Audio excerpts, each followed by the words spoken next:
Vous trouverez dans cette vidéo la correction détaillée de 2 exercices de révision de cinématique. Donc le premier exercice concerne une pompe à piston axiaux. Donc on va lire rapidement l'énoncé ensemble. Le schéma cinématique de la pompe est fourni ici. Il est constitué de 3 classes d'équivalence. Le bâti appelé plateau est repéré 0. Le barillet repéré 1 et un seul des pistons est représenté et il est repéré 2.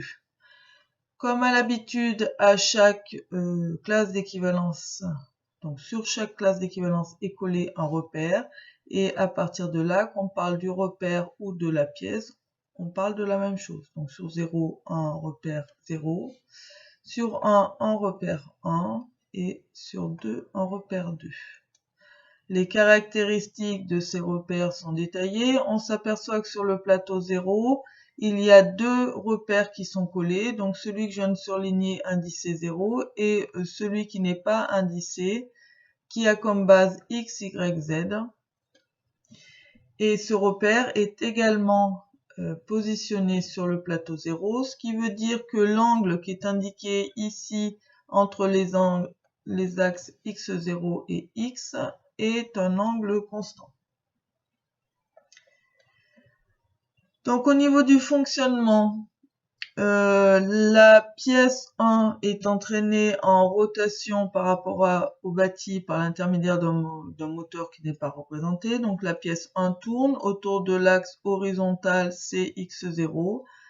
Sur cette pièce 1, un piston est en liaison pivot glissant d'axe BX0. Lorsque la pièce 1 tourne, la pièce 2 va translater dans le barillet tout en tournant autour de l'axe CX0. Et ainsi, ce piston 2 pourra aspirer et refouler du fluide au cours de sa rotation. Les paramètres sont notés ici, donc on remarquera que lambda est variable, autrement dit c'est un lambda de t. Pour aller plus vite, on l'appellera lambda, mais on se souvient bien à tout moment que c'est un paramètre. Et à nouveau ici, donc y est une fonction du temps qu'on appellera y pour alléger les notations et z de la même façon. Autre chose que sur laquelle je n'ai pas insisté, on a parlé de l'angle phi qui est constant parce que les 2 repères sont collés sur la même pièce, donc ils ne bougent pas les uns par rapport aux autres. Par contre, le barillet 1 tourne par rapport à la pièce 0, donc l'angle qui repère 1 par rapport à 0, c'est un paramètre, donc c'est alpha 2t. Et encore une fois, pour alléger les notations, on notera simplement alpha. Voilà pour la description. Première question, on vous demande de repasser en couleur le schéma cinématique. Ça a été fait à l'écran, donc je n'y reviens pas. On en a parlé en termes de fonctionnement. On vous demande de tracer le graphe des liaisons et la figure de changement de base mettant en évidence les paramètres angulaires. Donc au niveau du graphe des liaisons, je vous rappelle que sur un graphe de liaison, on repère chaque classe d'équivalence, on représente chaque classe d'équivalence par un patatoïde. Donc le patatoïde bleu 2, le patatoïde 1, le barillet, et enfin le bâti 0. Pour me souvenir que c'est le bâti, je vais faire un petit sigle, simplement pour me faciliter la lecture. Donc une fois qu'on a représenté les classes d'équivalence par des patatoïdes, on relie les patatoïdes lorsqu'il y a contact entre les 2 classes d'équivalence, on les relie par un trait et sur ce trait on indique le nom de la liaison. Donc bleu touche noir au niveau du point A, donc 0 et 2, entre les 2 il y a une liaison. Je mettrai le nom de la liaison ensuite. Au niveau du point B ici, bleu touche rouge. donc une liaison. Et enfin, au niveau du point C, 1 touche 0, donc une autre liaison. 3 liaisons. Au niveau de la lecture de ces liaisons, donc je reprends dans le sens inverse, entre 0 et 1, c'est ici, vous devez reconnaître une liaison pivot d'axe CX0. Entre 1 et 2, donc au niveau du point B, vous devez reconnaître une liaison pivot glissant d'axe BX0. Et enfin, entre bleu et noir, entre 2 et 0, vous devez lire une liaison ponctuelle de normale, c'est-à-dire de perpendiculaire au plan de contact. Donc le plan de contact, il est ici. Donc la perpendiculaire, c'est l'axe X, donc de normal à X. Voilà pour le graphe de liaison. Ensuite, on nous demande de faire une figure de changement de base mettant en évidence le paramètre alpha. Alors, ce paramètre alpha, on en a parlé ici. C'est un paramètre, donc une fonction du temps.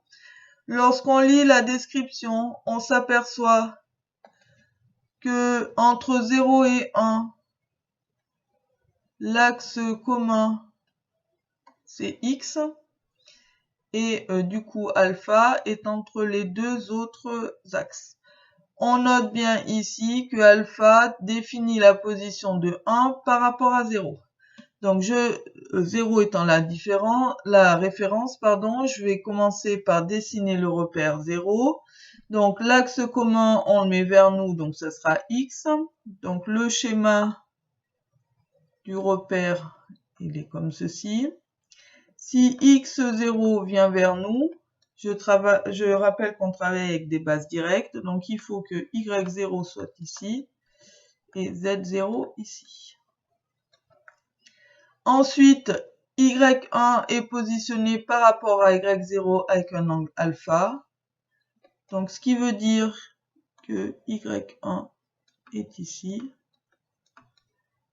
z1 là.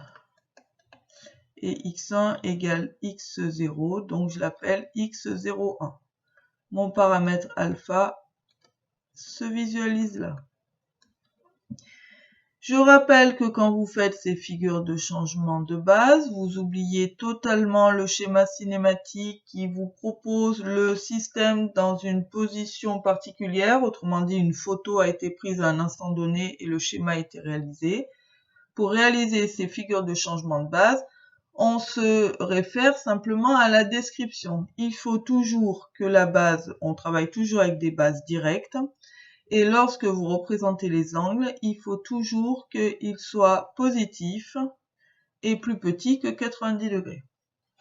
Donc voilà pour la première question.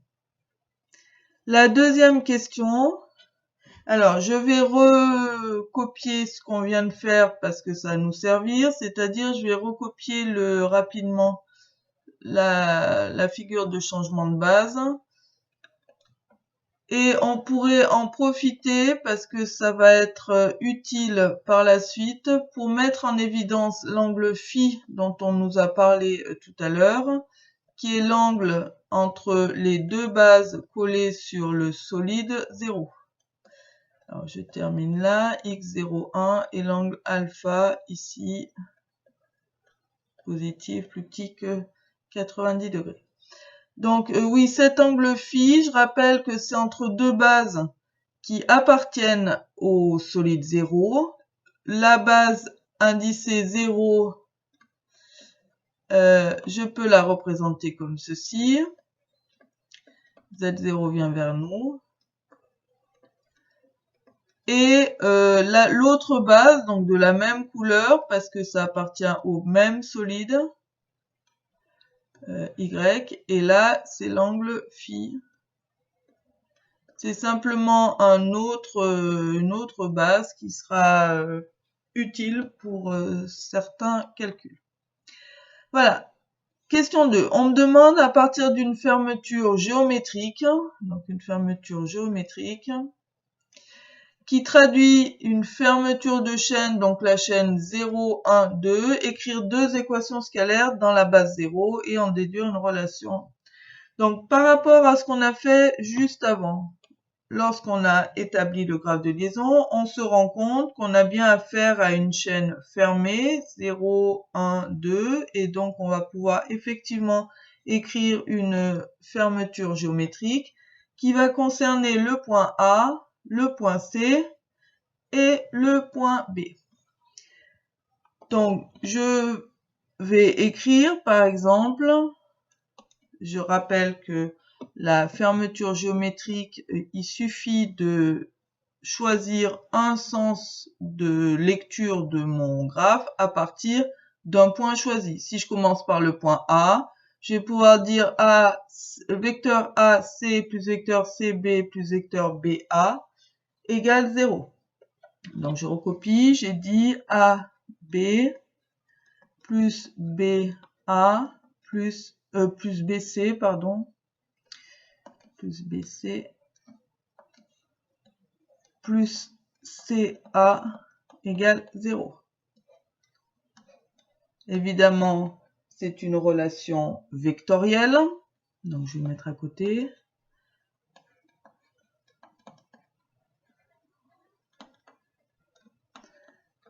Vous pouvez avoir écrit une autre équation vectorielle différente de celle-ci, qui est tout aussi juste que celle-ci à partir du moment où c'est une relation de Chasles qui concerne les points mis en évidence par le graphe de liaison, c'est-à-dire A, B et C. À partir de là, je lis mon texte et je vais regarder, je vais aller chercher les expressions des différents vecteurs qui interviennent dans ma fermeture géométrique. Donc AB, j'ai pas tout à fait AB, j'ai BA, mais AB c'est moins BA, donc j'en déduis que c'est moins lambda. Alors je rappelle lambda de T, bon pour cette ligne je vais prendre la peine de mettre 2T, x0. Le vecteur BC, alors BC j'ai pas BC, j'ai CB, donc autrement dit il faut que je prenne l'opposé de ce vecteur, donc ça va me faire plus bx0 moins ry1. Enfin, le dernier vecteur CA. Alors CA, on m'indique pas dans le texte. Par contre, on m'indique OC et OA. Et la relation de Chasles me dit que le vecteur CA dont j'ai besoin, c'est le vecteur CO plus le vecteur OA. Le vecteur CO, je l'ai ici au signe près, donc moins C x0. Et le vecteur OA, j'ai juste à le recopier. Je me souviens ce qu'on a dit, c'est-à-dire y, z sont des fonctions du temps. Donc encore une fois, pour cette ligne, je vais prendre la peine d'indiquer ce qu'on vient de dire. Z de t, z. Et tout ça, c'est ma même équation vectorielle. Donc j'avais oublié, c'est bien vecteur nul égale vecteur nul.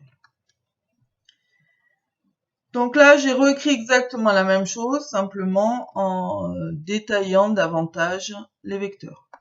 On me demande d'écrire deux équations scalaires dans la base 0, ce qui veut dire qu'il faut que je projette, que j'exprime cette relation dans la base 0. Donc le premier vecteur appartient à la base 0, est exprimé dans la base 0, le deuxième également. Par contre, le troisième ne l'est pas, donc il faut que je l'exprime dans la base 0 en me servant de la figure qu'on a dessinée ici. Et de cette figure, je déduis que y1, c'est cos alpha y0 plus sinus alpha z0. Donc, en remplaçant y1 par ce que je viens de marquer, j'aurai ce qu'il me faut dans la base 0. Le vecteur suivant est dans la base 0 et les deux suivants ne sont pas exprimés dans la bonne base, donc il faut également les transformer. Donc le vecteur y, je le vois sur cette figure de changement de base et j'en déduis que c'est cos phi y0 moins sinus phi x0. Et le vecteur z, je lis ici que vecteur z égale vecteur z0. Donc autrement dit, ce vecteur est dans la base souhaitée. Au passage, vous remarquerez que ce qu'on avait dit tout à l'heure, alpha est une fonction de temps, donc normalement c'est alpha de t. Pour alléger l'écriture, j'ai juste mis alpha. Je vais reprendre cette même équation en arrangeant l'écriture, c'est-à-dire que je vais intégrer ce que j'ai écrit en rouge et en vert et je vais factoriser. Donc, selon l'axe x0, j'ai moins lambda, j'abandonne le 2t, plus b. Je continue, ici, j'ai pas de x0, donc moins c. Ici, j'ai moins y, j'abandonne le 2t, sinus phi. Et le dernier vecteur, j'ai rien. Ensuite, y0. Du y0, j'en ai ici, donc en moins r cos alpha. Et j'en ai ici en y cos phi. Et ensuite, j'en ai plus. Et selon z0, j'en ai ici, donc moins r sinus phi. Et j'en ai là. Et ça, c'est encore égal au vecteur nul. Pour que deux vecteurs soient égaux, il faut que chaque coordonnée soit égale, c'est-à-dire la coordonnée selon x, qui est ici, doit être égale à la coordonnée selon x0 du vecteur nul, c'est-à-dire 0. Donc on en déduit que moins lambda plus b moins c moins y sinus phi égale 0. Selon y0, la coordonnée de ce vecteur-là doit être égale à la coordonnée selon y0 du vecteur nul, c'est-à-dire 0. Donc on en déduit que moins r cos alpha plus y cos phi égale 0. Et la même chose selon z, la coordonnée selon z de ce vecteur-là doit être égale à la coordonnée selon z du vecteur nul, c'est-à-dire 0. Donc on en déduit moins r sinus phi plus z égale 0. Donc une équation vectorielle revient à 3 équations scalaires. Alors, au passage, en le faisant, je m'aperçois qu'il y a une erreur dans l'énoncé. C'est pas 2, mais 3. 3 équations scalaires. Voilà mes équations scalaires. Qu'est-ce qu'il faut en faire? On me demande de déduire une relation entre alpha et lambda. Alors, alpha et lambda. Lambda apparaît dans cette équation-là. Donc, lambda est là. Par contre, le paramètre alpha n'intervient, c'est le paramètre y qui ne m'intéresse pas. Du coup, y, faut que je cherche la relation avec l'angle alpha. Je m'aperçois que ici, j'ai du y et du alpha. Donc, de cette deuxième équation, j'en déduis que y, c'est, je fais passer de l'autre côté, r cos alpha, divisé par cos phi.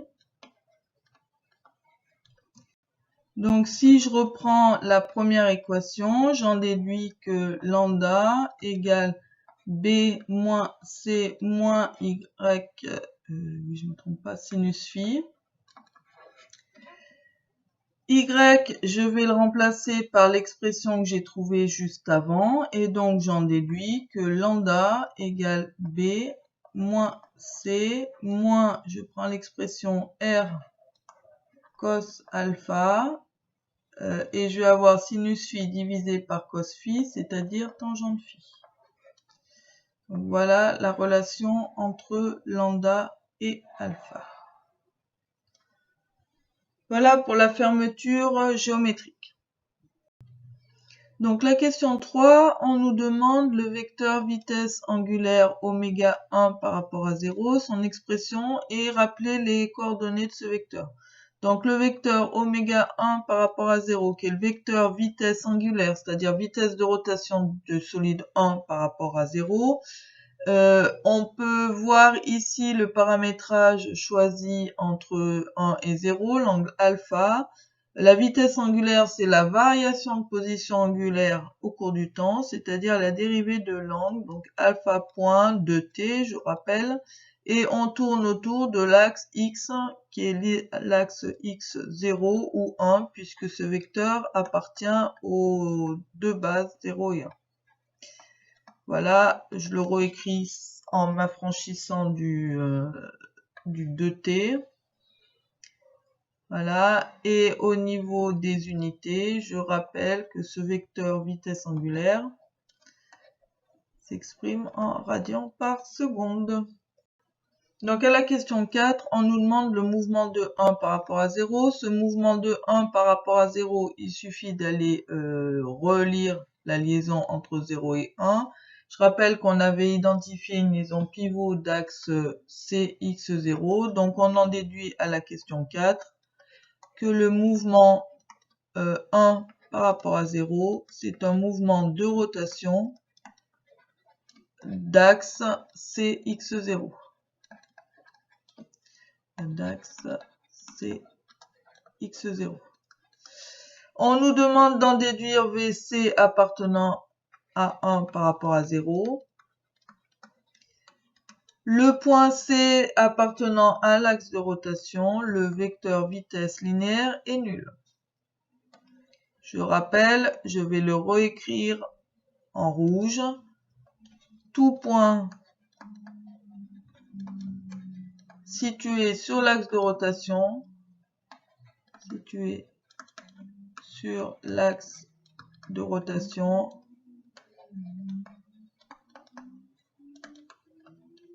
a, alors 1 par rapport à 0, a un vecteur vitesse linéaire nul. Et C appartient à l'axe de rotation.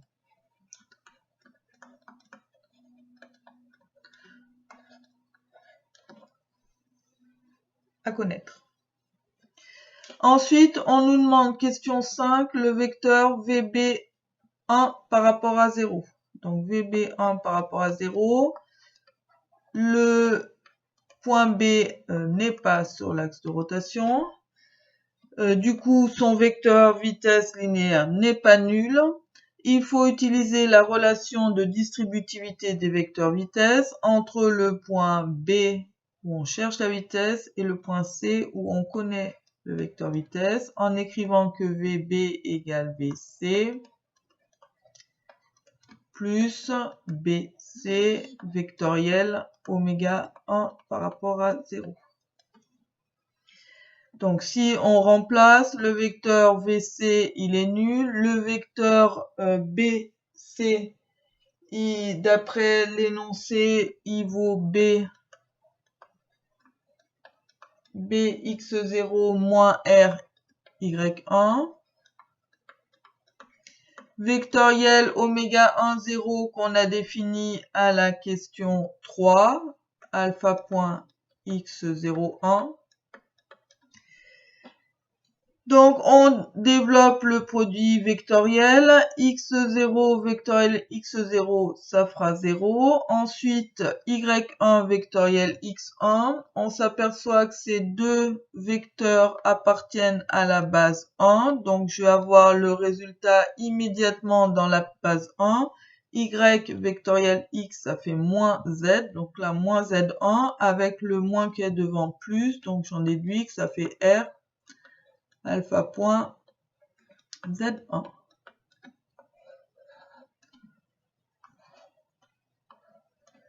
D'où le résultat pour VB1, 0.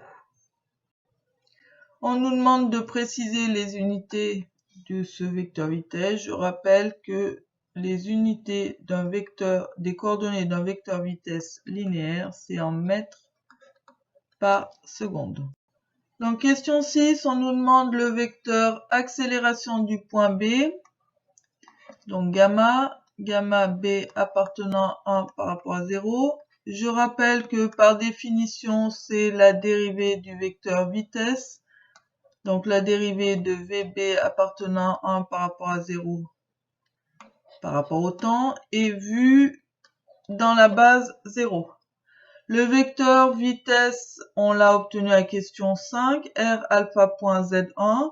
Il va falloir dériver cette expression, sachant que R est une constante, alpha une fonction du temps, et Z1, comme il est collé sur le solide 1, qu'on regarde sa variation par rapport à 0, ce vecteur Z1 bouge, donc il va avoir une dérivée. Du coup, on va se retrouver, une fois qu'on aura sorti la constante R, à devoir dériver le produit de deux fonctions, donc du type U fois V, c'est-à-dire U'V plus UV'. U, le rôle de U étant joué par alpha point et V, Z1. Donc du coup, si j'applique cette formule, j'en déduis que ça fait R facteur de la dérivée de la première fonction alpha point Z1 plus alpha point la dérivée de la deuxième fonction Z1 sur dt vue dans 0. Je n'ai pas terminé, il faut calculer cette petite dérivée. Pour la calculer, on utilise la formule de Bohr qui nous dit que la dérivée de Z1 vue dans la base 0, c'est la dérivée par rapport au temps de ce même vecteur vu dans sa base à lui, plus, enfin dans une autre base de façon générale, plus oméga 1, 0 vectoriel, le vecteur en question. Comme le vecteur Z1 est collé sur le solide 1, par rapport à 1, il ne bouge pas, donc 0, car Z1 collé sur 1. Il reste à faire le produit vectoriel oméga 1, 0 qu'on a vu à la question 3, dont l'expression est alpha.x01 vectoriel Z1. X vectoriel Z, ça fait moins Y, donc moins alpha.y1. Du coup, l'expression de l'accélération du point B se résume à R facteur de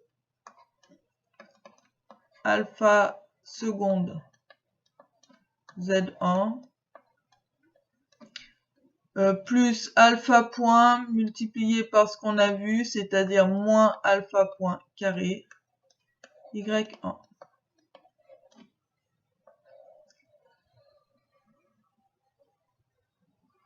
Voilà pour ce premier exercice de révision.